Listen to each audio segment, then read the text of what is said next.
When billionaire Dorian Vale loses his parents in a tragic plane crash, he becomes a shell of his former self, drowning in guilt and isolation in his Charlotte penthouse. Everything changes when his new housekeeper Monica Ray arrives with her quiet 7-year-old daughter Nova, who sees through his pain and offers him the comfort no one else dared to give. As Monica and Nova slowly bring light back into Dorian's dark world, an unexpected love story unfolds between two people from different worlds, proving that sometimes the greatest healing comes from the most unlikely places. But their newfound happiness faces threats from disapproving family, manipulative exes, and dangerous secrets from the past that could tear their fragile family apart. Before we start this story, comment below from where you're watching us. The Charlotte skyline glittered through the floor-to-ceiling windows of the penthouse on the 37th floor. Dorian Vale stood there, still as a statue, staring at the city lights without really seeing them. At 32, he was once the golden boy of Vale Investments, the man with a magic touch. Now, he was just a shell of himself. Mr. Vale, Mrs. Winters, his longtime housekeeper, approached cautiously. "I've left your dinner in the warmer, and I wanted to remind you that I'm retiring at the end of the week." Dorian turned slowly, his handsome face drawn and pale. Dark circles ringed his eyes. "Yes, I remember. Thank you for everything, Mrs. Winters. I found a replacement," she continued, her voice gentle. "A nice young woman. Very professional. She'll start on Monday." Dorian nodded without interest. What did it matter who cleaned his prison? That's what the penthouse had become in the 10 months since the crash. A prison of memories and guilt. "She has a little girl," Mrs. Winters added, "but I've told her to make sure the child stays out of your way." For a moment, something flickered in Dorian's empty eyes. "A child? Here. Don't worry, Mr. Vale. Monica. That's her name. She understands the situation. The girl will be no trouble." Dorian turned back to the window. "Fine. Whatever." Later that night, Dorian sat in his home office, a glass of scotch untouched beside him. On his desk sat a framed photo of his parents, Richard and Eleanor Vale. They'd been on their way to celebrate their anniversary in Paris. Dorian was supposed to join them, a family trip to make up for all the missed dinners and rushed holidays while he built the business. But at the last minute, he'd called to say he couldn't make it. Another deal, another meeting. His father's disappointed voice still haunted him. "Son, life isn't just about making money. One day you'll understand that." The next day, their private plane went down over the Atlantic. No survivors. Every night since then, Dorian relived that phone call. What if he had been on that plane? Why was he spared when they weren't? Monday morning arrived with rain beating against the windows. Dorian had barely slept, as usual. He heard unfamiliar movements in the kitchen. The new housekeeper must have arrived. He stayed in his bedroom until nearly noon, then ventured out only because his throat was dry and he needed water. As he approached the kitchen, he heard a soft humming. Monica Ray jumped slightly when Dorian entered. She was at the sink, washing dishes, her slim figure dressed in simple black pants and a blue blouse. "Mr. Vale," she said, quickly drying her hands. "I'm Monica Ray. Mrs. Winters showed me around last week." Dorian nodded.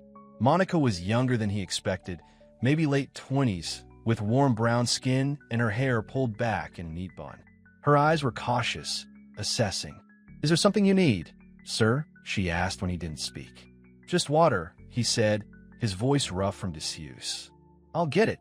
She moved efficiently, taking a glass from the cabinet and filling it with filtered water from the refrigerator. As she handed it to him, Dorian noticed a small movement from the corner of his eye. There, partially hidden behind the breakfast bar, with a little girl with the same warm brown skin as Monica, her hair in neat braids with colorful beads. "I'm sorry," Monica said quickly, turning toward the child. "Nova, remember what I told you? You need to stay in the small room when Mr. Vale is up." Dorian looked at the child. She stared back with solemn eyes, not frightened, just watchful. "It's fine," he said, surprised by his own words. "She's not bothering me." Relief flickered across Monica's face, but she remained professional. "Thank you, sir. I promise she'll be quiet." Nova doesn't speak much. Dorian looked at the little girl again. "She doesn't talk?" "She can," Monica explained. She just chooses when she wants to. And with whom? Something about the quiet child stirred something in Dorian's numb heart. How old is she? 7. Monica answered, a protective hand on her daughter's shoulder. Dorian nodded, then turned and left with his water, retreating back to his bedroom. The brief interaction had drained him. He'd barely spoken to anyone in months, except his assistant who called with updates about the business he no longer cared about. The days fell into a pattern. Monica arrived each morning at 7 and left at 6. She cleaned, cooked, did laundry, and kept the penthouse running smoothly. She was quiet and efficient, never intruding on Dorian's solitude. Sometimes he'd catch glimpses of little Nova. She'd be sitting at the kitchen table, coloring while her mother prepared lunch. Or she'd be helping to dust, carefully mimicking her mother's movements. Always silent, always watching. One night, nearly 2 weeks after Monica started, Dorian woke screaming from a nightmare. The plane crash. The same dream that had haunted him for months. He got up, shaking, and went to the kitchen for water. It was 3 a.m. To his surprise, there was a glass of water and 2 small pills on the counter. Next to them was a note in neat handwriting. Mr. Vale, I hear you at night sometimes. These might help you sleep. They're just over the counter, nothing strong. Monica. Dorian stared at the note for a long time. It was the first time in months that someone had acknowledged his pain without pity or judgment. He took the pills and went back to bed. The next day, he left a note of his own. Thank you. When he came out of his room that afternoon, Nova was sitting at the kitchen table, drawing. Monica was nowhere in sight. Where's your mom? Dorian asked, his voice still strange to his own ears after so much silence. Nova looked up but didn't answer. She simply pointed toward the laundry room. Dorian nodded and sat down across from her. What are you drawing? Nova pushed her paper across the table. It was a drawing of the Charlotte skyline, simple but recognizable, with the sun setting behind the buildings. That's good, Dorian said, genuinely impressed. You're quite the artist. Nova's face remained serious, but she took the drawing back and added a small figure at one of the windows, a man looking out. Is that me? Dorian asked. Nova nodded. Why am I all alone in that big window? Nova shrugged, then pointed to her own chest, and then to Dorian. You and me? He asked, confused. She shook her head, then mimed wiping tears from her eyes. I'm crying, Dorian whispered. Nova nodded solemnly. Something broke inside Dorian at that moment. This child saw through him completely. She saw his pain, his isolation, his tears. No one else had truly seen him since the accident. They all tiptoed around him, afraid to mention his grief. Monica walked in from the laundry room and froze when she saw them together. Mr. Vale, I'm sorry.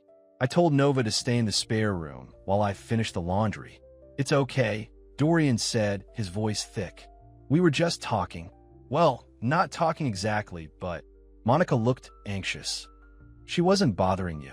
No, Dorian said firmly. No, she wasn't.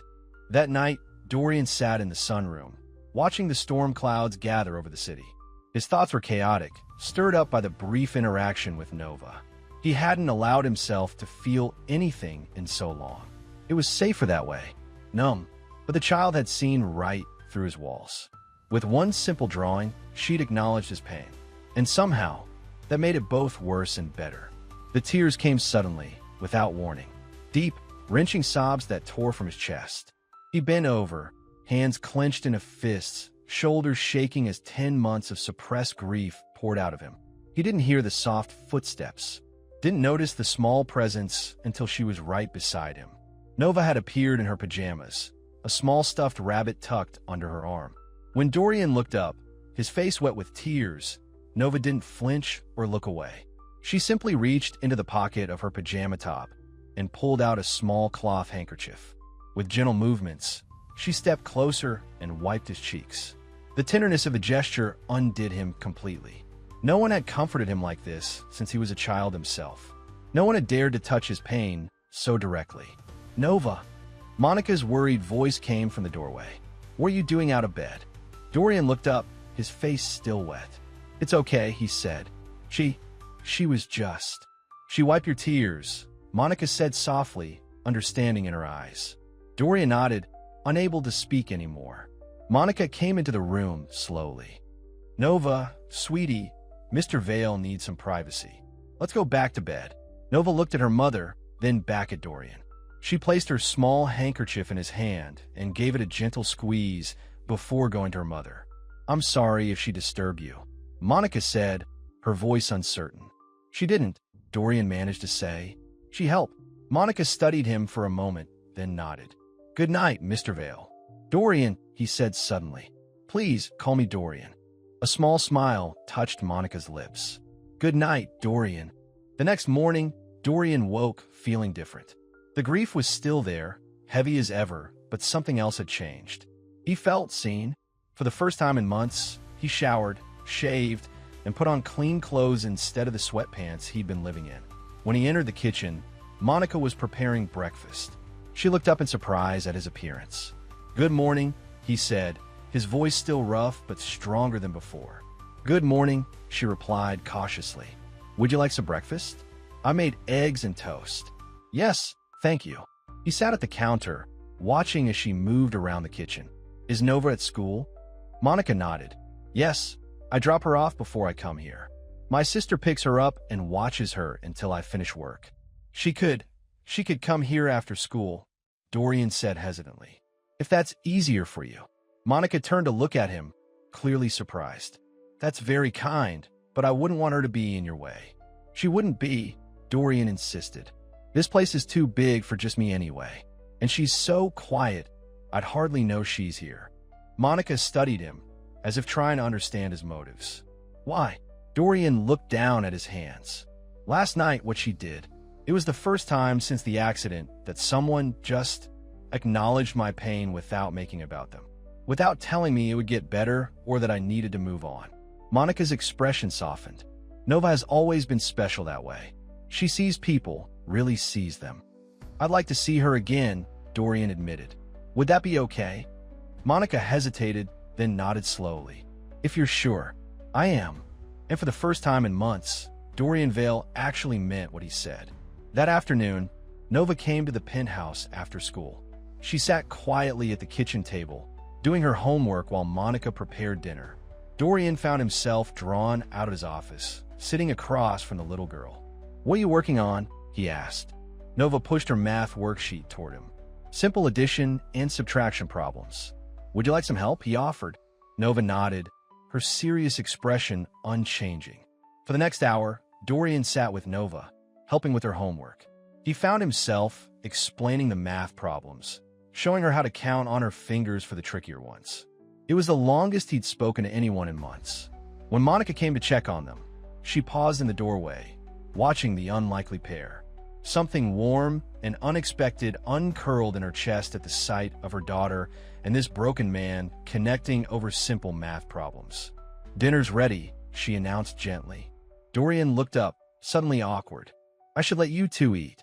There's plenty, Monica said before she could stop herself. You're welcome to join us. The surprise on Dorian's face was almost childlike. Are you sure? Monica nodded. Nova, go wash your hands, please. As her daughter left the room, Monica turned to Dorian. Thank you for helping her. She struggles with math sometimes. She's very smart, Dorian said. Just needs a different approach to some problems. Like most of us, Monica replied with a small smile. That night, the three of them ate dinner together at the kitchen table. The conversation was mostly one-sided, with Dorian asking Nova questions that she answered with nods or gestures, and Monica occasionally translating her daughter's silent communication. It was awkward and halting, but it was also the first normal human interaction Dorian had experienced in almost a year. As he watched Monica with her daughter, the gentle corrections, the loving glances, the silent understanding between them, he felt something stir within him, a longing for connection he'd thought was dead. After dinner, as Monica was clearing the plates, Dorian said, I'd like to speak with you about something. After Nova goes to bed. Monica looked concerned, but nodded. Of course. When Nova was tucked in the small spare bedroom that Monica had made cozy for their overnight stays, Monica found Dorian in the living room, standing by the windows. You wanted to talk? She asked, keeping her distance. Dorian turned to face her. I'd like to make a change to our arrangement. Monica's face tightened. I see. No, not like that. Dorian quickly clarified. I want to offer you and Nova the guest apartment. It's on the floor below, connected by the private elevator. 3 bedrooms, fully furnished. You could live there instead of commuting, and Nova could have her own space. Monica stared at him. Why would you do that? Dorian ran a hand through his hair. Because having you both here today made me feel human again. Because your daughter did something no one else has been able to do in 10 months. She made me face my grief instead of running from it. Mr. Vale, Dorian, I don't think that would be appropriate. It would be a professional arrangement, he assured her. You'd still be my housekeeper. The apartment would be part of your compensation. And Nova could use the building's tutoring center after school instead of going to your sister's. Monica crossed her arms, protective. This is very sudden. I know, Dorian admitted, but I've been sleepwalking for almost a year. Today, for the first time, I felt awake. Because of Nova. Because of you. You don't even know us, Monica said quietly. I'd like to, Dorian replied simply. Monica studied him for a long moment. I need to think about it. This is a big decision. Of course, Dorian said. Take all the time you need. As Monica turned to leave, Dorian called after her. Monica! She looked back at him. Thank you, he said softly. For today. She nodded once, then slipped away to check on her daughter, leaving Dorian alone with a feeling he hadn't experienced in a very long time. Hope. The morning sun poured through the windows of Monica's small apartment across town. She sat at her kitchen table, a cup of coffee growing cold between her hands as she weighed Dorian's offer. Mommy, are we going to live in the big house? Nova asked, spooning cereal into her mouth. Monica looked at her daughter in surprise. Nova rarely spoke, even to her. You'd like that? Nova nodded, her eyes serious.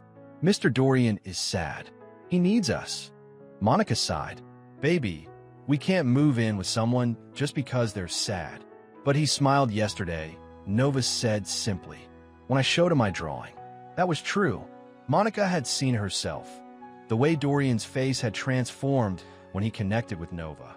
Like ice cracking in the spring. I'll think about it, Monica promised. Now finish your breakfast. We need to leave soon. As she drove Nova to school, Monica thought about her previous job and the man she'd left behind in Asheville. James had seemed so charming at first, successful, attentive, the kind of man she thought she wanted. But over time, his true nature emerged. The controlling behavior, the jealousy, the way he tried to isolate her and Nova. When he raised his hand to Monica for the first time, she packed their bags that night and left while he was at work. The move to Charlotte was supposed to be a fresh start, a safe place far from James's influence. And now here was Dorian Vale, wealthy, handsome, damaged, offering them a beautiful apartment and a chance at what exactly? Monica wasn't sure what Dorian wanted from them. The skeptical part of her wondered if this was just another man trying to control her life. But there was something different about Dorian. The raw vulnerability in his eyes when Nova wiped his tears. The way he'd helped with homework without condescension. The genuine surprise on his face when she'd invited him to join them for dinner. By the time Monica arrived at the penthouse, she'd made her decision. Dorian was in his office when she arrived, on a phone call for the first time since she'd started working for him. She could hear his voice, professional, assured, so different from his usual subdued tone. When he emerged from the office, he looked surprised to see her. Monica, good morning. Good morning, she replied. I've been thinking about your offer. Dorian's expression turned guarded, as if preparing for rejection. And, we'll take it, Monica said. The apartment, I mean. But I have conditions. Relief washed over Dorian's face. Name them. First, this is strictly professional. I work for you. That's all, Monica stated firmly. Dorian nodded. Of course. Second, Nova and I need our privacy. You can't just come down whenever you want. I wouldn't dream of it, Dorian assured her. And third, Monica continued, if at any point this arrangement isn't working, we leave. No questions asked, no hard feelings. Dorian considered her words. Those are fair conditions. I agree to all of them. Monica nodded, still not entirely sure she was making the right decision. We can move in this weekend, then. I'll have the apartment prepared, Dorian said, unable to hide his pleasure. And Monica? Yes. Thank you for giving me this chance. The move happened quickly. The guest apartment was spacious and elegant, with large windows overlooking the city. Nova's room had been specially prepared with a new bed, a desk for homework, and an easel with art supplies. Mr. Vale, this is too much, Monica protested when she saw the art supplies. Dorian, he corrected gently. And it's nothing. The building has a children's program with art classes. I thought Nova might enjoy them. Nova was already examining the paints, her small fingers hovering over the colors with reverence. Say thank you, Nova, Monica prompted. To both their surprise, Nova looked directly at Dorian and spoke clearly. Thank you. They're beautiful. Dorian knelt to her level, his expression soft. You're very welcome. Maybe you can show me how to paint something sometime. I've never been very good at art. Nova nodded solemnly. I can teach you. Monica watched the exchange with a mixture of emotions. Nova rarely spoke to anyone outside their family. For her to speak so freely to Dorian after just a few days was both wonderful and unsettling. The days fell into a new pattern. Monica would take Nova to school, then come upstairs to work in the penthouse. Dorian began to emerge from his isolation, sometimes working from his home office, occasionally taking calls. One evening, after Nova was asleep, Monica was finishing up in the kitchen when Dorian appeared in the doorway. Can I get you something, Dorian? She asked, wiping her hands on a dishcloth. No, He hesitated. I wanted to tell you that I'm going back to the office tomorrow, just for a few hours. Monica smiled. That's wonderful. Dorian ran a hand through his hair, a nervous gesture she'd come to recognize. It's been so long. I'm not sure I remember how to be that person anymore. Which person? Dorian Vale, financial genius, he said with a self-deprecating smile. The golden boy. Monica leaned against the counter. You don't have to be the same person you were before. People change. What if I don't know who I am now? Dorian asked, his voice vulnerable. Then you figure it out, Monica said simply. Day by day. Dorian studied her face. You make it sound so straightforward. Nothing worth doing is easy, Monica replied. But that doesn't mean it's complicated. Dorian laughed softly, the first time Monica had heard him laugh. You're pretty wise, you know that. Just experienced, Monica said, thinking of her own journey. Life teaches you things if you're willing to learn. They stood in comfortable silence for a moment before Dorian spoke again. Would you and Nova like to have dinner tomorrow night? To celebrate my first day back? We could order from that Italian place, Nova mentioned. Monica hesitated. This felt like crossing a line from professional to personal. But the hopeful look in Dorian's eyes made her reconsider. Okay, she agreed. Nova would like that. Just Nova? Dorian asked with a small smile. Monica felt herself blush slightly. I wouldn't mind Italian food either. The next evening, Dorian returned from the office looking tired but more alive than Monica had ever seen him. Nova greeted him with a drawing of a man in a suit standing in a tall building. Is this me at work? Dorian asked, examining the picture. Nova nodded. Did you see the sun today? Dorian looked confused. The sun? Nova believes everyone should see the sun every day, Monica explained as she set the table. Even when it's hiding behind clouds. I did see the sun, Dorian told Nova seriously. I went for a walk at lunch.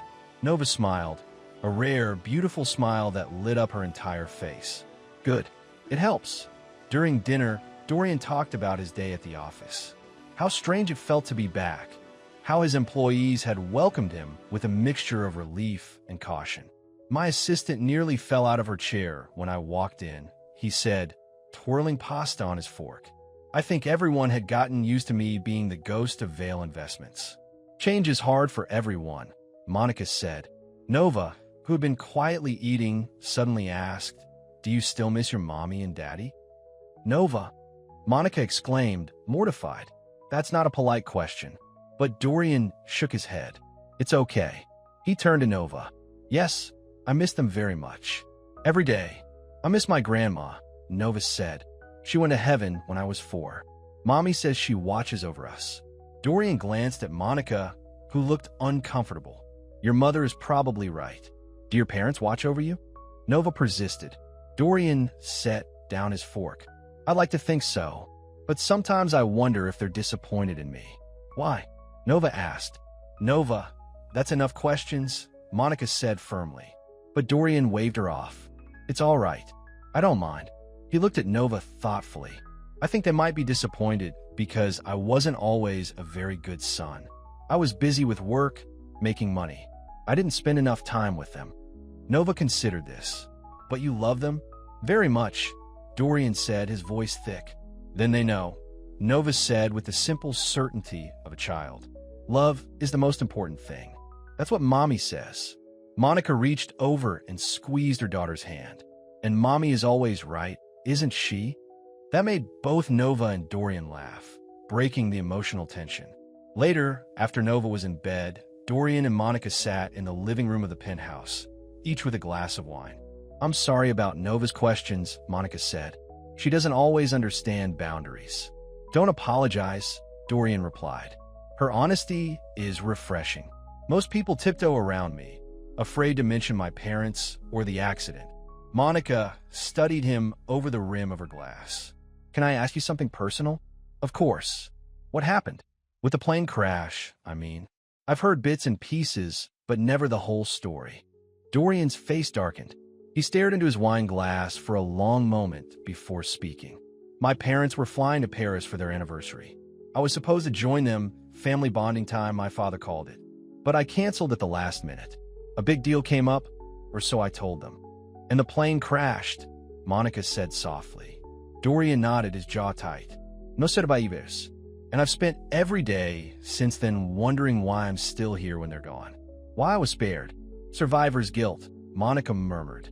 More than that, Dorian said. I lied to them about why I couldn't go. It wasn't really work that kept me away. Monica waited, sensing there was more to the story. But Dorian shook his head.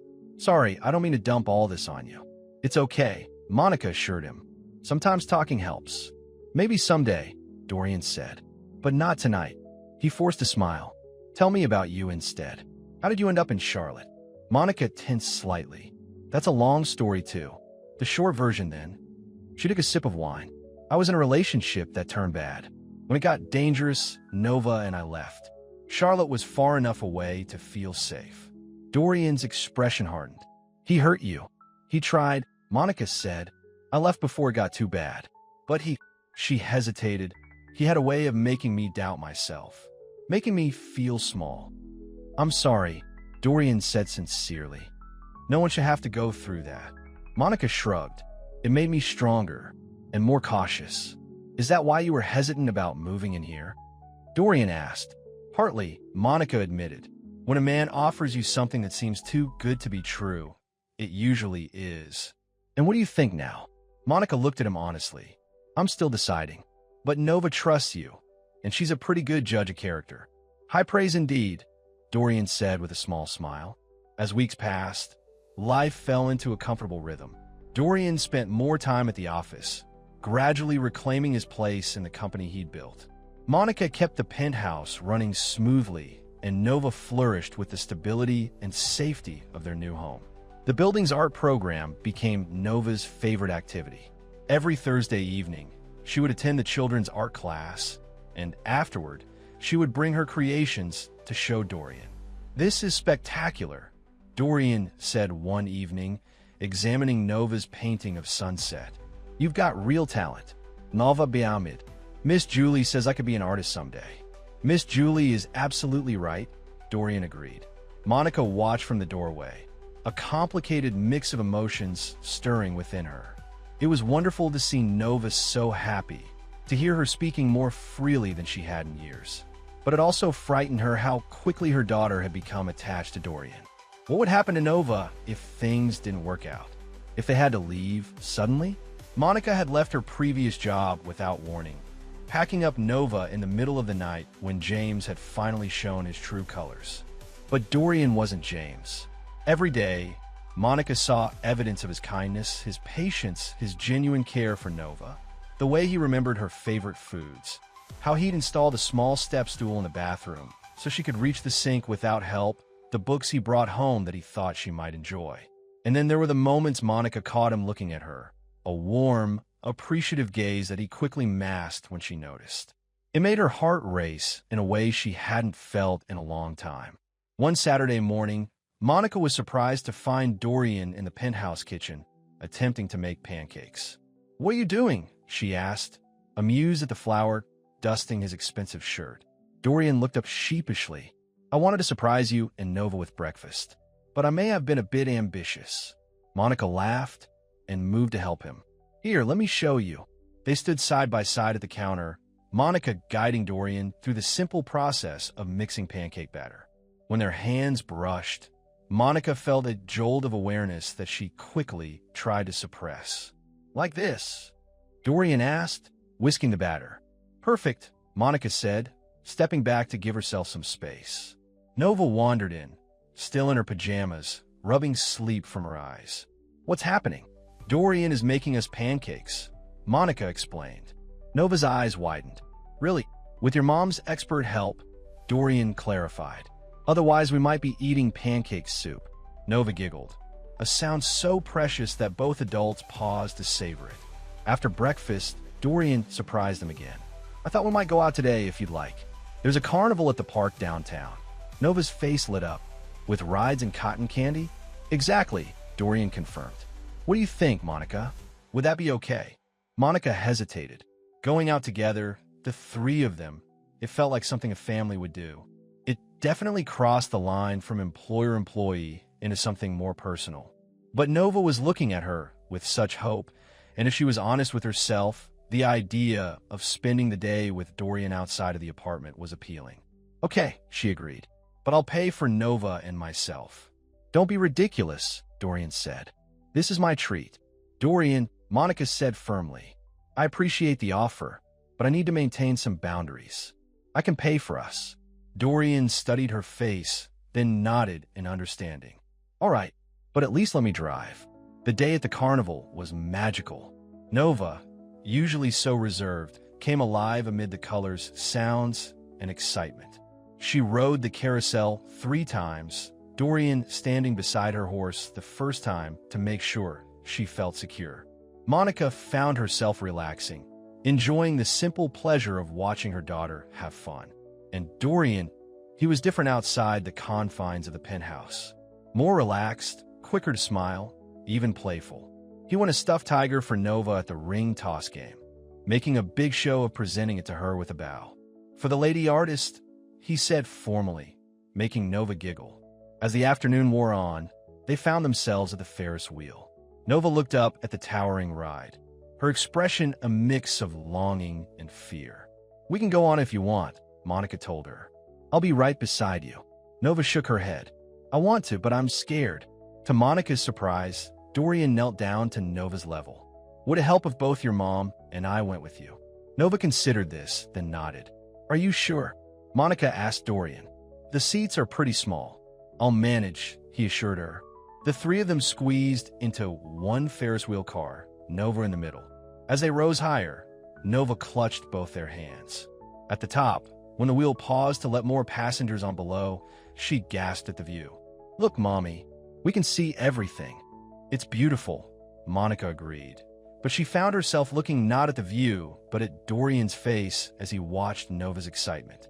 Their eyes met over Nova's head, and something passed between them, a moment of connection, of shared joy in this child's happiness. For a brief, dizzying moment, Monica allowed herself to imagine what it would be like if they were really a family. The thought terrified her. Back at the high-rise that evening, Nova fell asleep on the car ride home. Dorian carried her carefully from the parking garage to the elevator, then to her bedroom in the apartment. Monica followed, watching as he gently laid Nova on her bed. "Thank you," Monica said softly as they stepped back into the hallway. "For today." It meant a lot to her. "It meant a lot to me, too," Dorian admitted. "I can't remember the last time I just had fun."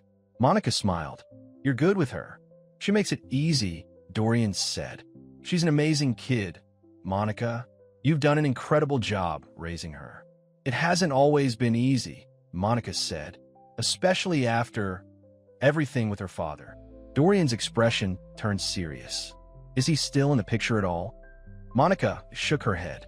No, he gave up his rights when Nova was a baby. He wasn't interested in being a father.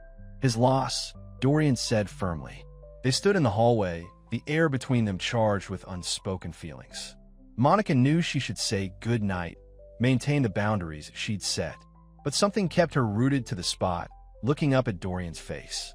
Monica, he said softly, taking a step closer. I want you to know that The shrill ring of Dorian's phone cut through the moment. He pulled it from his pocket with an apologetic look. I'm sorry, I need to take this. It's the office. Monica nodded, secretly relieved for the interruption. Of course. Good night, Dorian. Good night, he said, already lifting the phone to his ear as he walked toward the elevator. Alone in the apartment, Monica leaned against the wall, her heart pounding. What was happening to her?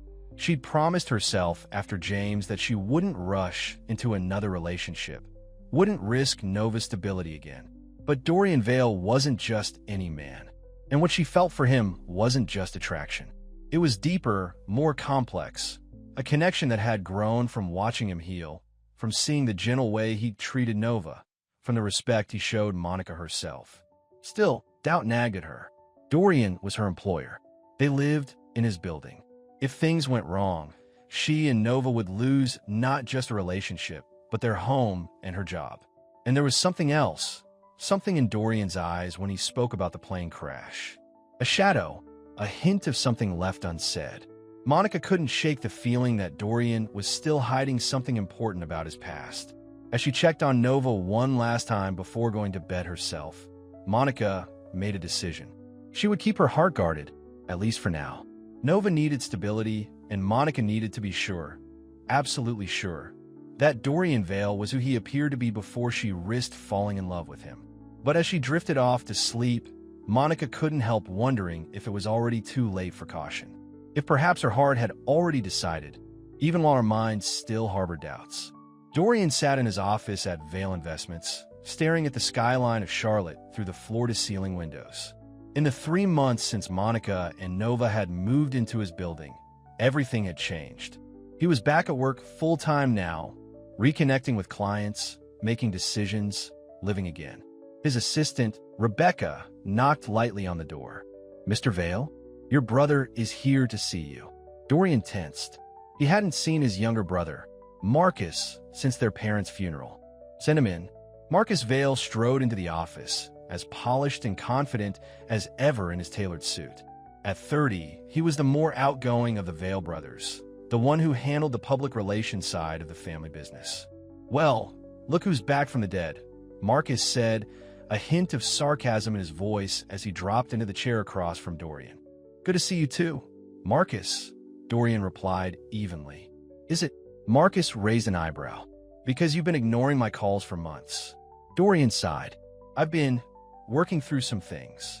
So I've heard. Marcus leaned forward. In fact, I've heard some very interesting rumors about you lately. What kind of rumors? Dorian asked, suddenly wary. That you've moved your housekeeper and her kid into the building. That you're playing happy families with them. Marcus studied his brother's face. Tell me that's not true. Dorian's jaw tightened. Monica and Nova live in the guest apartment. It's more convenient for everyone. Marcus laughed without humor. Convenient? Is that what we're calling it now? He shook his head. Dorian, what are you thinking? This woman shows up out of nowhere, and suddenly she's living in your building, spending your money. It's not like that, Dorian cut in sharply. And I don't appreciate what you're implying. I'm not implying anything, Marcus said, raising his hands in mock surrender. I'm saying it outright. You're vulnerable right now. You have been since Mom and Dad died. And this woman is taking advantage of that. Dorian stood up, anger coursing through him. You don't know what you're talking about. Monica is the most honest person I've ever met. She and Nova. He paused, struggling to put into words what they meant to him. They've helped me in ways you couldn't understand. Marcus studied him for a long moment. You're in love with her. Dorian didn't answer, which was answer enough. Jesus, Dorian. Marcus rubbed his face. Have you forgotten about Claire already? The name hit Dorian like a physical blow. Claire Winters. His ex-fiancée, the woman he'd been on the phone with instead of boarding that plane with his parents. Don't, Dorian warned. Someone needs to remind you, Marcus insisted. You were engaged to Claire for 2 years. You were supposed to be building a life with her. And now, less than a year after breaking it off, you're falling for your housekeeper? What would Mom and Dad think? Dorian slammed his hand on the desk. Don't you dare use them against me. The brothers stared at each other across the desk, years of unspoken tensions hanging in the air between them. Finally, Marcus stood. I'm just trying to look out for you, Dorian. That's what family does. He headed for the door, then paused. By the way, Claire's back in town. She's been asking about you. After Marcus left, Dorian sat heavily in his chair, memories flooding back. Claire had been perfect on paper, beautiful, educated from a good family. The kind of woman his parents had always pictured him with. But their relationship had been more about appearances than love. When she'd broken off their engagement 6 months before the accident, Dorian had been devastated. He'd called her the day of his parents' flight, begging for another chance, promising to change. That call had made him miss the plane, and now she was back in town, asking about him. Dorian reached for his phone and dialed Monica's number. Her voice, when she answered, immediately calmed him. Hey, he said, I was thinking I'd come home early today. Maybe we could take Nova to that new pizza place she's been talking about. That sounds nice, Monica replied, and Dorian could hear the smile in her voice. Is everything okay? Just a long day, Dorian said. I'd rather be with you both than here. There was a pause, and Dorian worried he'd said too much. But then Monica spoke softly. We'd like that too. That evening, as they sat in the cozy pizza restaurant, Dorian watched Nova chattering excitedly about her art class. She was like a different child from the silent, solemn girl who had first wiped his tears. Now she spoke freely, laughed often, and had even made friends with some of the other children in the building. And Monica, she was more relaxed too. The wariness that had been in her eyes when they first met had softened. She smiled more easily, laughed more freely. Sometimes, Dorian caught her looking at him with an expression that made his heart race. Dorian, Monica's voice broke into his thoughts. You okay? You seem distracted. Sorry, he said, forcing a smile. Just thinking about work. Grown-up stuff is boring, Nova declared, sauce smeared around her mouth. Dorian chuckled. You're absolutely right, Nova. Much more boring than your amazing artwork. After dinner, as they walked back to the car, Nova slipped her small hand into Dorian's, a gesture that had become natural over the past months.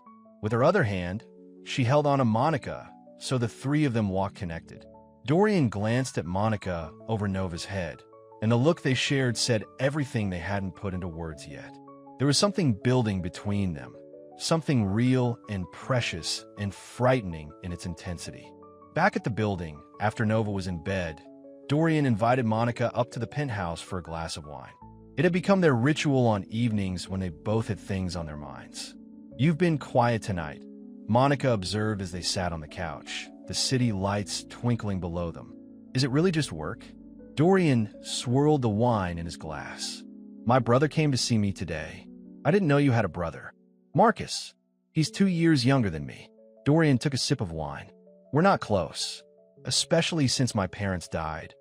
Monica studied his face. What did he want? To warn me, Dorian said with a humorless laugh. About you, actually. Monica stiffened. Me? He thinks you're taking advantage of me, Dorian explained. That I'm vulnerable and you're, I don't know, some kind of gold digger, I guess. I see, Monica said, her voice carefully neutral. And what did you tell him? Dorian turned to face her directly. I told him he was wrong, that you're the most honest, genuine person I've ever known. Monica's expression softened. Thank you for defending me.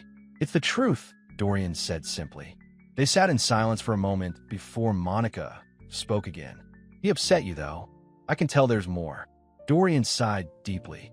He mentioned someone from my past. Claire, my ex-fiancée. You were engaged? Monica asked, surprise evident in her voice. Dorian nodded. For 2 years. She broke it off about 6 months before my parents' accident. I'm sorry, Monica said gently. Don't be, Dorian replied. It wasn't right. I think I always knew that, but I was trying to be the man my parents wanted me to be. He paused, then added, Marcus says she's back in town, asking about me. Monica set down her wine glass. And how do you feel about that? Dorian looked at her, really looked at her, the soft curve of her cheek, the warmth in her brown eyes, the strength and kindness in her face. I don't feel anything for Claire anymore, he said honestly. But seeing Marcus today, hearing Claire's name, it brought back memories of the accident. Things I've been trying not to think about. Monica reached out and touched his hand gently. Dorian, whatever it is, you can tell me. He looked down at their hands, his much larger one now holding hers. I'm afraid of what you'll think of me. Try me, Monica encouraged softly. Dorian took a deep breath. The day of the accident, the reason I wasn't on that plane with my parents, I was on the phone with Claire, begging her to take me back. Monica's expression remained open, non-judgmental. I told my parents I had an important meeting, Dorian continued. But the truth is, I was desperate to get Claire back. I spent 3 hours on the phone with her while my parents boarded that plane. They died thinking I was working, being the responsible son, the good businessman. But I was just. His voice broke. I was just trying to salvage a relationship that wasn't worth saving. Monica squeezed his hand. Dorian, that doesn't make you responsible for what happened. Doesn't it? He asked bitterly. If I'd been honest with them, if I'd been on that plane, then you would have died too, Monica said firmly. And Nova would never have met you. I would never have met you. Dorian looked up at her, his eyes shining with unshed tears. That's the worst part. I feel guilty for being glad I'm alive, for being happy when they're gone. Monica moved closer to him on the couch. Listen to me. Your parents wouldn't want you to spend your life punishing yourself. They would want you to be happy. How do you know that? Dorian asked, his voice rough with emotion. Because that's what parents want for their children, Monica said simply. It's what I want for Nova. No matter what happens to me, I would want her to find happiness. Dorian stared at her for a long moment, then reached up to touch her cheek. How did you get so wise? Monica smiled softly. Just experienced, remember? The moment stretched between them, charged with everything still unsaid. Dorian's hand was warm against her cheek, and Monica found herself leaning into his touch. Monica, he whispered, his voice husky. I think I'm falling in love with you. Her heart raced at his words. For months, she'd been fighting her feelings for him, telling herself it was too complicated, too risky. But sitting here now, with his soul laid bare before her, all her carefully constructed walls were crumbling. I'm scared, she admitted softly. Of what? He asked. Of this. Of us. Monica took a shaky breath. The last time I gave my heart to someone, he nearly destroyed me. And now there's Nova to consider. She adores you, Dorian. If this doesn't work, it will, Dorian said with quiet certainty. I can't promise we won't have problems or disagreements. But I can promise you this. I will never intentionally hurt you or Nova. You both mean too much to me.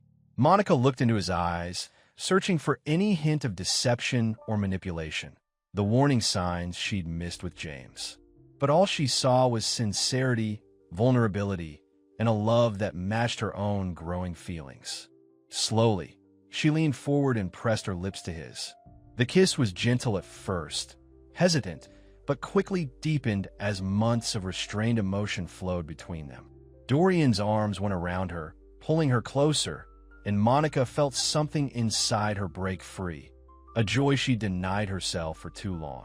When they finally pulled apart, both breathing heavily, Dorian rested his forehead against hers.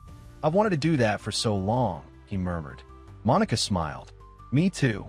The next morning, Monica woke in her own bed, having returned to the apartment after their evening together. Nothing more than kissing had happened. Both agreed they wanted to take things slowly, especially with Nova to consider. But everything had changed. As Monica made breakfast for Nova, she felt lighter somehow, as if a weight she'd been carrying had lifted. You're smiling a lot, Mommy, Nova observed as she ate her cereal. Am I? Monica asked, touching her cheeks. Nova nodded visibly. It's because of Mr. Dorian, isn't it? You like him. Monica sat down across from her daughter. Would that be okay with you, if Mommy and Dorian liked each other? Nova thought about it seriously, then nodded. He makes you happy, and he's not mean like James was. Monica felt a pang at the reminder that Nova had witnessed more of her relationship with James than she'd realized. No, he's not like James at all. Are we going to be a family? Nova asked directly. Oh, sweetie, Monica said gently. It's not that simple. Dorian and I are just starting to figure things out. But you do love him, Nova stated with a child's certainty. Monica didn't deny it. I care about him very much. But grown-up relationships take time. Time is important, Nova agreed solemnly, repeating something she'd obviously heard adults say. But love is more important. Monica couldn't help but laugh. When did you get so smart? I've always been smart, Nova replied with complete seriousness. You just didn't notice. Later that day, as Monica was cleaning the penthouse, the elevator dinged. Expecting Dorian, she turned with a smile that quickly faded when she saw a stranger step into the foyer. The woman was stunning, tall and slender, with perfectly styled blonde hair and the kind of elegant clothes that probably cost more than Monica made in a month. She looked around the penthouse with the confident air of someone who belonged there. Can I help you? Monica asked, setting aside her cleaning supplies. The woman turned, seeming surprised to find someone there. Oh, you must be the housekeeper. Her tone made it clear what she thought of that position. I'm looking for Dorian. Mr. Vale is at work, Monica replied coolly. Can I tell him who stopped by? The woman smiled, a practiced curve of perfect lips. Claire Winters. I'm an old friend. She extended a manicured hand. And you are? Monica Ray, she answered, briefly shaking Claire's hand. Recognition flashed in Claire's eyes. Ah, you're the one with the little girl. Marcus mentioned you. Monica tensed at the mention of Nova. Mr. Vale will be home around 6. Would you like to leave a message? Claire walked further into the penthouse, trailing her fingers along the back of the sofa, as if checking for dust. No need. I'll call him myself. She turned back to Monica with a smile that didn't reach her eyes. It was nice meeting you, Monique. Monica, she corrected. Of course, Claire said dismissively. She reached into her purse and pulled out a business card, placing it on the coffee table. Please make sure Dorian gets this. It's very important.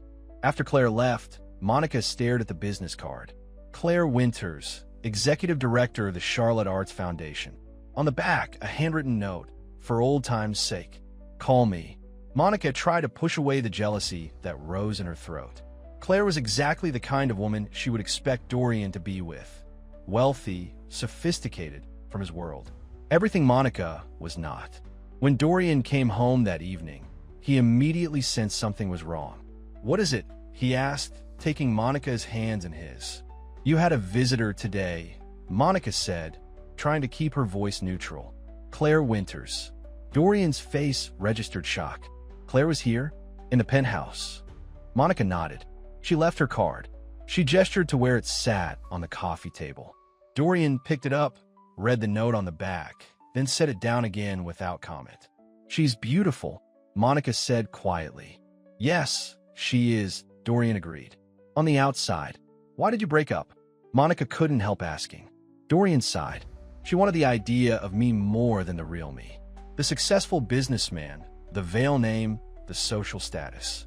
When I started talking about wanting a simpler life, about maybe stepping back from the company to focus on family, she lost interest.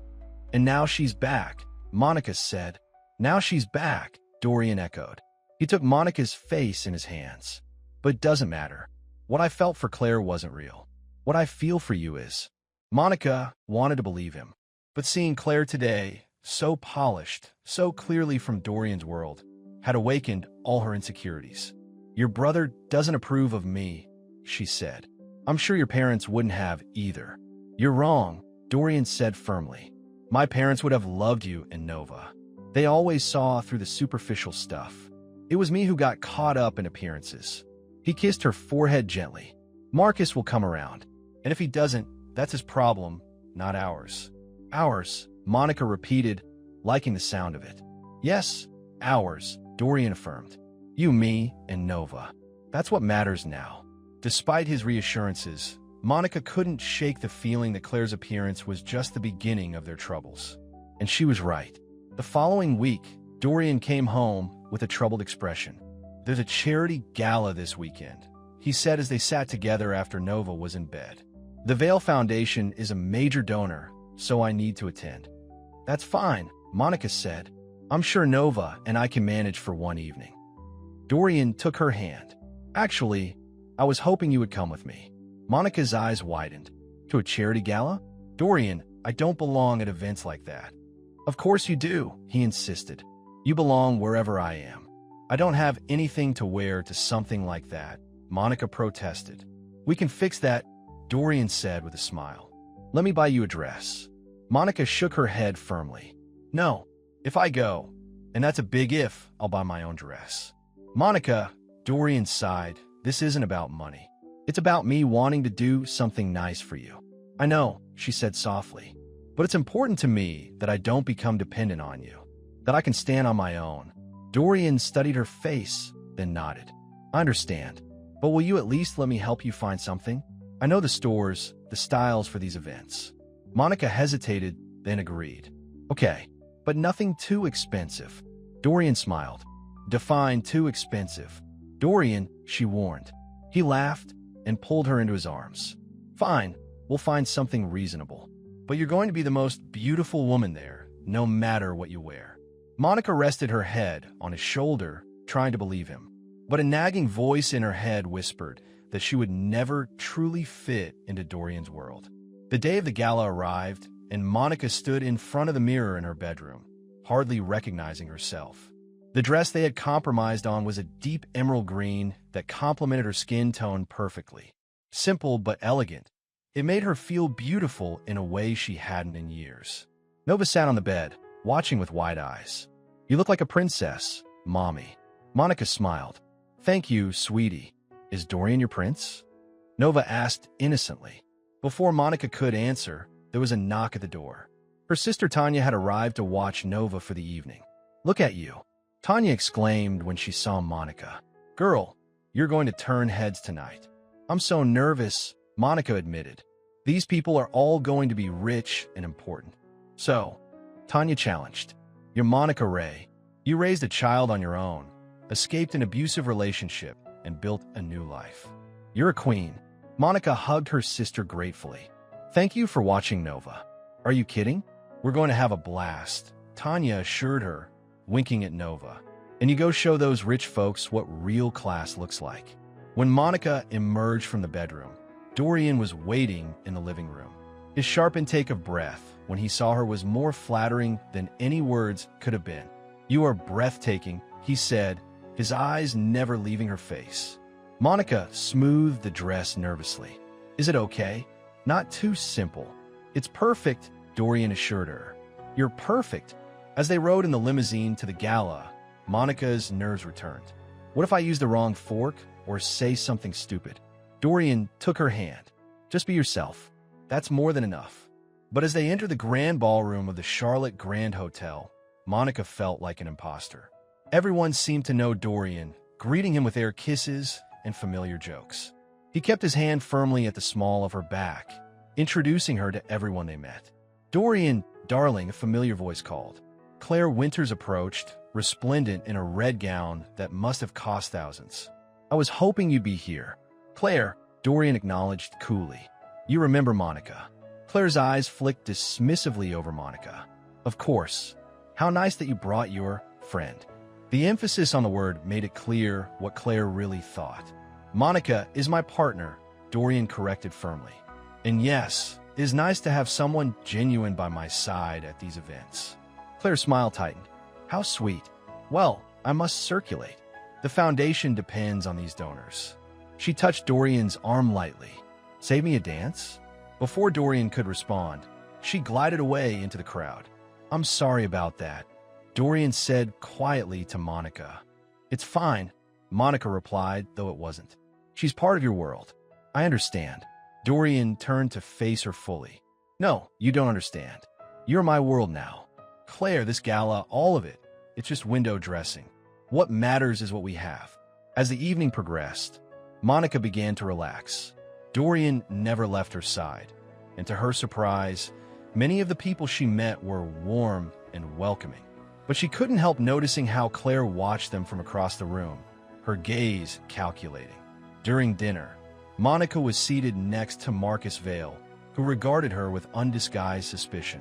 "So," he said quietly while Dorian was engaged in conversation with someone else, "you've managed to get yourself quite a setup, haven't you?" Monica set down her water glass. "Excuse me." The apartment, the access to the Vale fortune, and now public appearances as Dorian's partner, Marcus elaborated. "Very impressive for someone who was scrubbing toilets a few months ago." Monica felt her cheeks burn. "I still clean your brother's home, Mr. Vale. I'm not ashamed of honest work." "No, but you're clearly aiming higher now," Marcus said with a cold smile. "Tell me, does Dorian know about your past?" "All of it."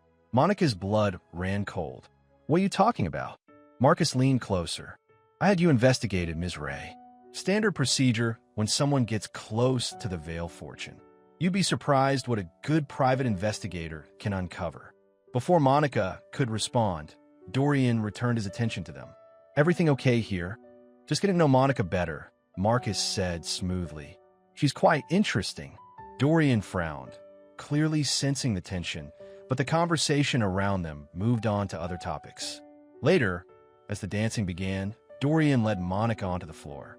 In his arms, with the orchestra playing softly, she almost forgot her worries about Claire and Marcus's veiled threats. "What did my brother say to you at dinner?"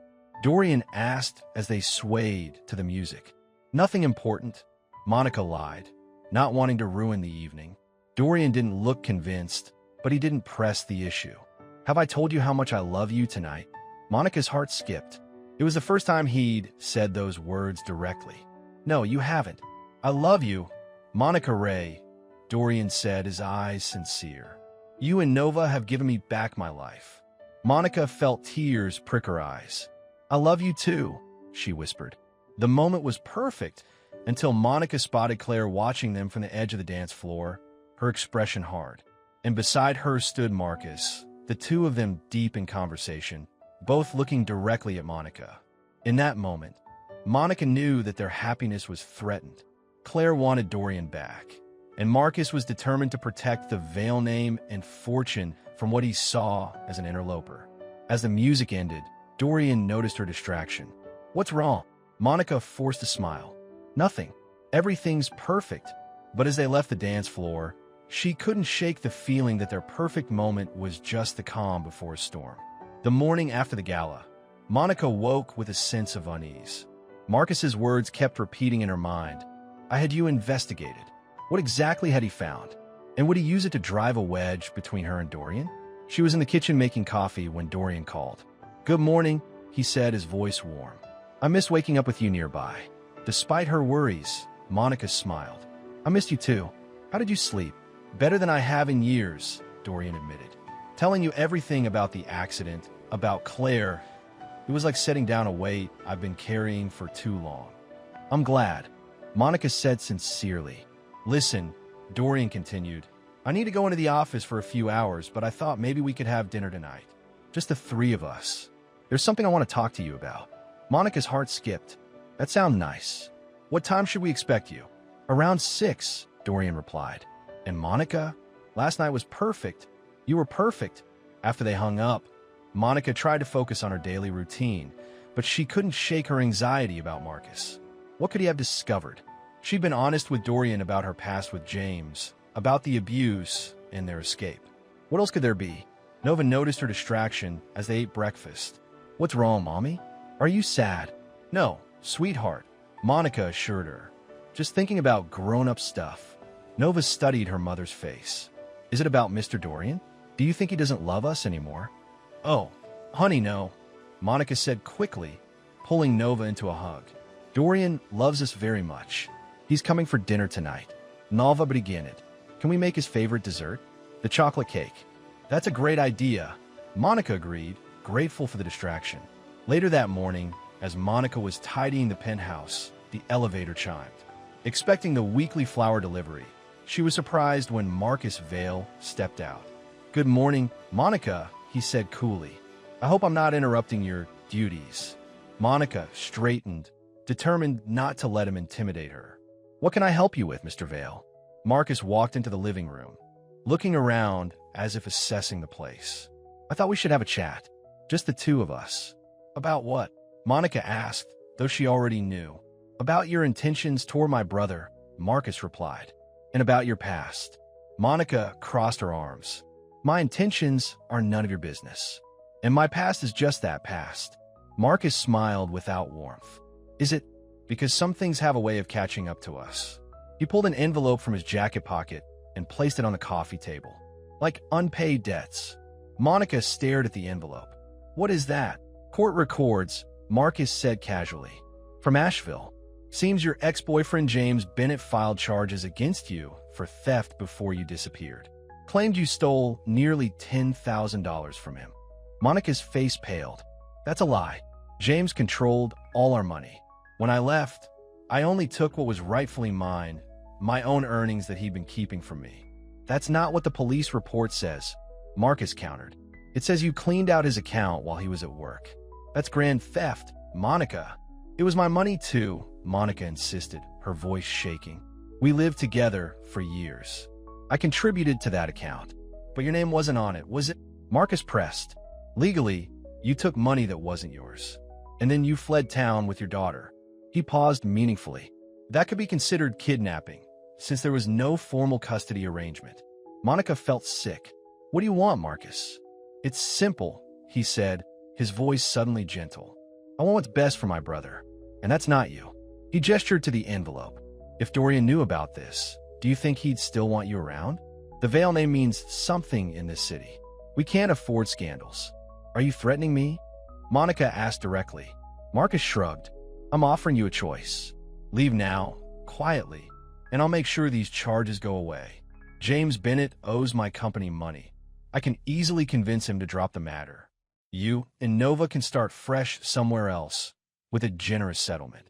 And if I don't, then I'll have no choice but to share this information with Dorian, Marcus said, and with the Charlotte police. Monica felt anger rising through her fear. You don't know anything about me or what I've been through. And you clearly don't know your brother if you think he would turn his back on us over false accusations. Maybe, Marcus conceded, but are you willing to risk it? To put Nova through a public legal battle? To have her watch as you're possibly arrested? The mention of Nova hit Monica like a physical blow. Whatever happened, she had to protect her daughter. I'll need time to think, she said finally. Of course, Marcus replied smoothly. Take until tomorrow. But Monica, don't make this harder than it needs to be. After Marcus left, Monica sank onto the couch, the envelope untouched on the table before her. James had threatened to call the police when she left, claiming she'd stolen from him. But she'd never thought he'd actually do it. The money she'd taken had been her own paychecks that he'd deposited into his account, controlling every penny as part of his abuse. Now it was coming back to haunt her, just when she'd finally found happiness. Monica's first instinct was to run, to pack up Nova and disappear again, start over somewhere new. But something stopped her. Dorian had been honest with her about his darkest secret, his guilt over his parents' death. Didn't she owe him the same honesty? With shaking hands, she picked up her phone and called him. Dorian, we need to talk. Can you come home now? An hour later, Dorian sat beside Monica on the couch in the apartment, Marcus's envelope open on the coffee table between them. Nova was at a play date, giving them privacy to talk. So my brother threatened you with this, Dorian said, his voice tight with anger. Monica nodded. He said if I didn't leave you, he'd show you these records, and possibly report me to the Charlotte police. And what really happened? Dorian asked gently. Monica took a deep breath. James was controlling. He convinced me to close my bank account and deposit my paychecks into his. Said it made more sense to have joint finances since we were living together. But then he monitored every penny I spent, questioned every purchase. Dorian took her hand, encouraging her to continue. When things got bad, when he started getting physical, I knew I had to leave. But I had no money of my own. So one day while he was at work, I went to the bank and withdrew $8,000. It was less than what I'd contributed over the years, but it was enough to get Nova and me away, to start over. So you didn't steal from him, Dorian clarified. No, Monica said firmly. I took back what was mine, but my name wasn't on the account, so legally. Legally, it looks like theft, Dorian finished. He ran a hand through his hair. I can't believe Marcus would stoop this low. He thinks he's protecting you, Monica said softly. Protecting the Vale name. By threatening the woman I love? Dorian stood up, anger radiating from him. This ends now. I'm calling him. Dorian, wait. Monica caught his arm. What if he's right? What if being with me causes problems for you, for your business? Dorian turned to her, his expression fierce. Listen to me. Nothing, not my name, not my business, nothing is more important to me than you and Nova. Do you understand? Nothing. The conviction in his voice brought tears to Monica's eyes. I was so afraid you believe him. Never, Dorian said, pulling her into his arms. I know who you are, Monica Ray. I trust you completely. Later that afternoon, Dorian met with Marcus at the Vale Investments offices. His brother barely looked up when Dorian stormed in. I was wondering when you'd show up, Marcus said calmly. What the hell were you thinking? Dorian demanded. Threatening Monica? Investigating her behind my back. Marcus leaned back in his chair. I was protecting our family interests. Something you seem to have forgotten how to do. By trying to run off the best thing that's ever happened to me? Best thing? Marcus scoffed. Dorian, she's a housekeeper with a troubled past and a child. What kind of future do you see with her? A happy one, Dorian replied without hesitation.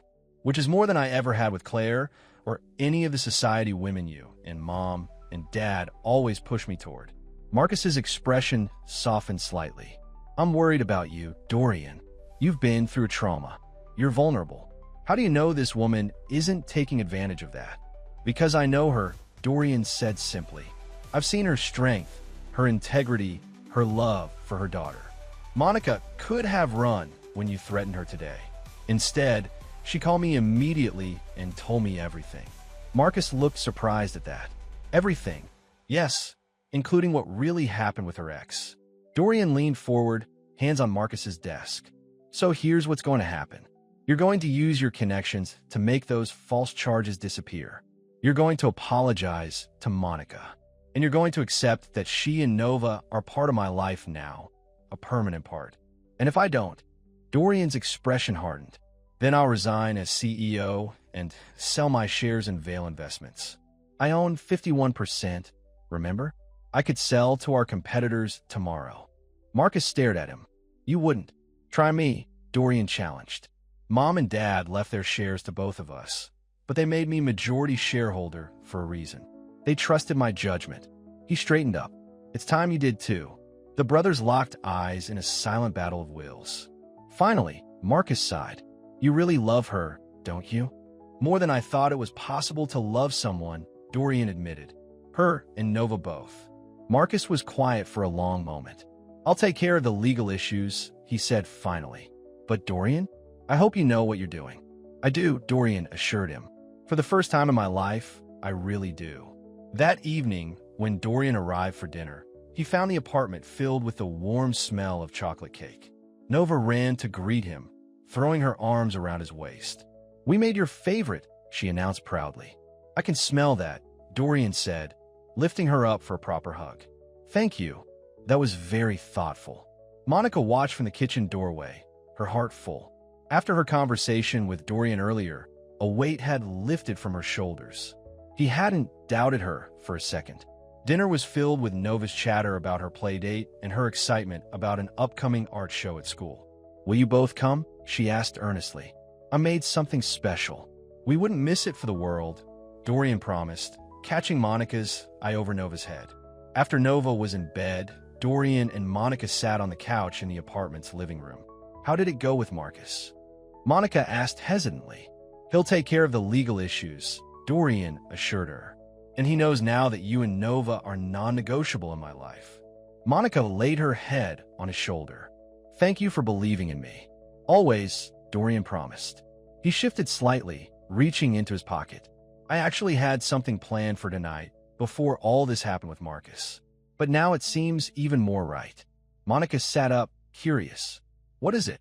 Dorian took a small velvet box from his pocket. I was going to wait, take you to dinner somewhere fancy, do this properly. But I don't want to wait anymore. Monica's breath caught as he opened the box to reveal a stunning diamond ring. Elegant, but not ostentatious. Monica Ray, Dorian said, his voice steady but filled with emotion. You and Nova brought me back to life when I thought I was beyond saving. You taught me what real love looks like. Not the superficial kind I thought I wanted, but the deep, honest kind that sees all of you and loves you anyway. He took her hand. Will you marry me? Tears filled Monica's eyes. Dorian, are you sure? After everything that's happened today, I've never been more sure of anything, he said firmly. I love you. Monica, I want to spend my life with you and Nova, if you'll have me. Monica looked into his eyes, the eyes that had once been so empty and pain when she first met him. Now they were filled with love and hope and certainty. Yes, she whispered. Yes, I'll marry you. Dorian slipped the ring on her finger, then pulled her into a kiss that was both tender and passionate, a promise of all the years to come. The next few weeks passed in a blur of happiness. Dorian officially moved Monica and Nova's things to the penthouse, though they kept the apartment for Monica's sister to use when she visited. They decided on a small wedding in the spring, with just close friends and family. As promised, Marcus took care of the legal issues from Asheville. He even made an effort with Monica, bringing her flowers and an awkward but sincere apology. I was wrong about you, he admitted. Dorian's happier than I've ever seen him. Claire was less gracious. When Dorian called to tell her about his engagement, she was cold and dismissive. You're making a mistake, she warned. That woman isn't one of us. You're right, Dorian agreed. She's better. At Vale Investments, Dorian made changes too. He restructured his role as CEO to allow for more family time, delegating responsibilities he'd once insisted on handling personally. He even began talking about starting a foundation focused on helping women and children escape abusive relationships, inspired by Monica's experience. One evening, as the three of them sat in the penthouse living room, Nova curled up between them on the couch watching a movie. Dorian caught Monica's eye over Nova's head. I've been thinking, he said. After we're married, if it's okay with both of you, I'd like to adopt Nova legally. Monica's eyes widened. Really? Only if she wants me to, Dorian clarified quickly. I don't want to replace her real father or anything, but I love her as if she were my own. Nova, who they thought was absorbed in the movie, suddenly sat up. What does adopt mean? Monica exchanged a look with Dorian. It means that Dorian would legally become your father, sweetie. He would be your dad in the eyes of the law. Nova considered this seriously. But he's already my dad in my heart. Dorian felt his throat tighten with emotion. Is that how you think of me, Nova? As your dad? Nova nodded solemnly. You take care of us. You love us. That's what dads do. She looked up at him with her large, serious eyes. Can I call you Dad now? Dorian gathered the little girl into his arms, tears streaming down his face. Nothing in the world would make me happier. Monica watched them, her own eyes wet with tears of joy. From that first moment when Nova had wiped Dorian's tears, she had sensed the special connection between them. Now, seeing them together like this, she knew they were meant to be a family. 2 months later, Dorian surprised Monica and Nova with a trip to look at houses. The penthouse is great, he explained, but I think we need a real home. A place with a yard where Nova can play, where we can build our life together. They fell in love with a beautiful house not far from the city, a warm, inviting place with a garden and a backyard swing set that Nova immediately claimed as her own. It wasn't as grand as Monica had expected Dorian to choose, but it was perfect for them. This is where I see our future, Dorian told her as they stood on the back porch, watching Nova explore the yard. Not in some cold penthouse, but in a real home filled with love. It's perfect, Monica agreed, leaning into his embrace. The day they moved in was chaotic, but joyful. Monica's sister Tanya came to help, along with some of Dorian's friends from work. Even Marcus showed up, rolling up his sleeves to help move furniture. I never thought I'd see the day, Tanya whispered to Monica as they watched Marcus and Dorian arguing good-naturedly about where to place the couch.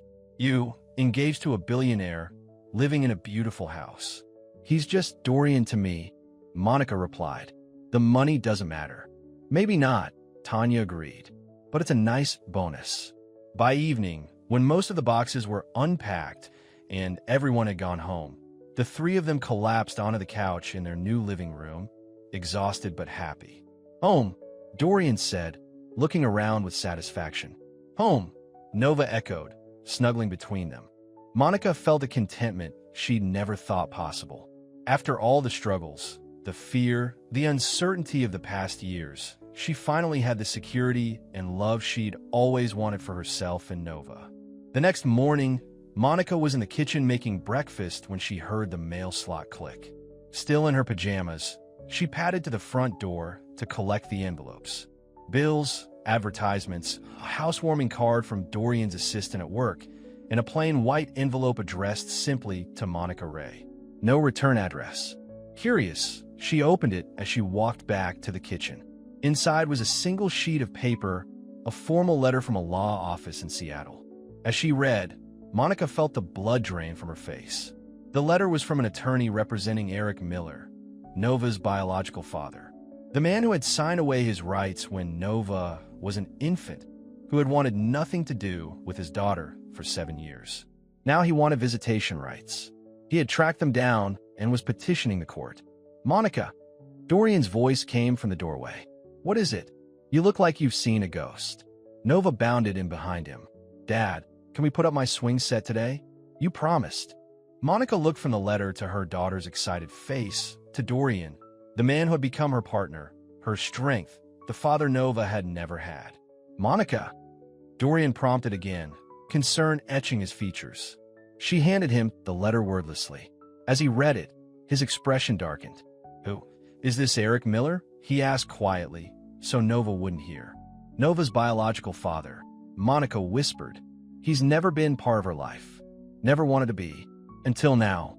Dorian's jaw tightened as he folded the letter. "We'll handle this," he promised. Together. Nova looked between them, sensing the tension. "Is something wrong?" Monica forced a smile.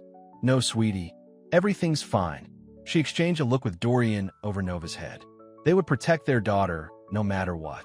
"Can I call you Dad now?" Nova asked, turning to Dorian with a bright smile. Monica's heart clenched at the timing of the question, just as Nova's biological father had reappeared in their lives. Dorian knelt down to Nova's level, his expression soft. "I would be honored if you called me Dad," he said, his voice thick with emotion. Nova threw her arms around his neck. "I love you, Dad. I love you too." "Nova," Dorian replied, holding her tight. Over her head, he met Monica's worried gaze with a look of determination. Whatever came next, they would face it as a family. Monica smiled through her concern, watching the man who had once been broken by grief, now filled with love for her daughter. The girl who had wiped his tears had given him a reason to smile again. And no matter what challenges lay ahead, Monica knew that the three of them would face them together. As Nova chatted excitedly about her plans for the swing set, Monica slipped the letter into a drawer. Today was for celebration, for their new beginning. Tomorrow would be soon enough to face this new threat to their happiness. For now, in this moment, they were home. They were family, and that was all that mattered.